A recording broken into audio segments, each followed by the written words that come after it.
বিচার, সংস্কার, নির্বাচনী দেশের মানুষের প্রধান স্বার্থ, বললেন জোনায়েদ সাকি। বিস্তারিত সংবাদ।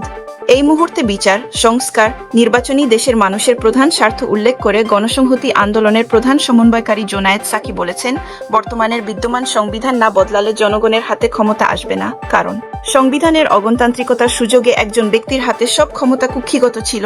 শুক্রবার বিকেলে গণসংহতি আন্দোলন নারায়ণগঞ্জ জেলা ও মহানগর শাখার উদ্যোগে আয়োজিত মিছিলের পর সমাবেশে প্রধান অতিথির বক্তব্যে জোনায়েদ সাকি এ মন্তব্য করেন।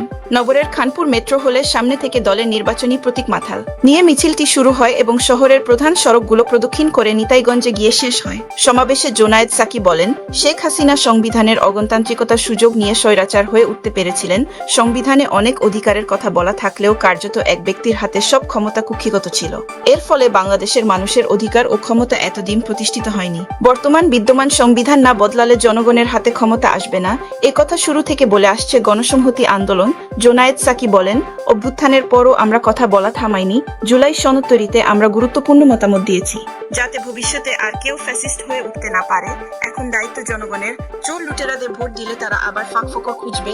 জনগণের স্বার্থই গণসংহতি আন্দোলনের স্বার্থ বলে উল্লেখ করেন জোনায়েদ সাকি। তিনি তার দলের প্রতীক মাথাল মার্কায় ভোট দিয়ে জয়যুক্ত করার জন্য জনগণের প্রতি আহ্বান জানিয়ে বলেন, আমাদের নেতা কর্মীরা গত 16 বছর রক্তচক্ষু উপেক্ষা করে লড়াই করেছেন, অভ্যুত্থানে নেতৃত্ব দিয়েছেন।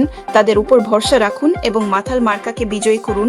জোনায়েদ সাকি বলেন, শেখ হাসিনা গায়ের জোরে 3টি নির্বাচন করেছিল। এর মাধ্যমেই তারা সারা দেশে সহিংসতা শুরু করার ম্যান্ডেট পেয়েছে। নারায়ণগঞ্জের শীতলক্ষাকে লাশের নদীতে পরিণত করেছে। তিনি বলেন, এই শামীম ওসমান গং তকিকে হত্যা করেছে, 7 খুন করেছে। সমাবেশে জোনায়েদ সাকি বলেন, শেখ হাসিনা সংবিধানের অগণতান্ত্রিকতার সুযোগ নিয়ে স্বৈরাচার হয়ে উঠতে পেরেছিলেন। সংবিধানে অনেক অধিকারের কথা বলা থাকলেও কার্যত এক ব্যক্তির হাতে সব ক্ষমতা কুক্ষিগত ছিল।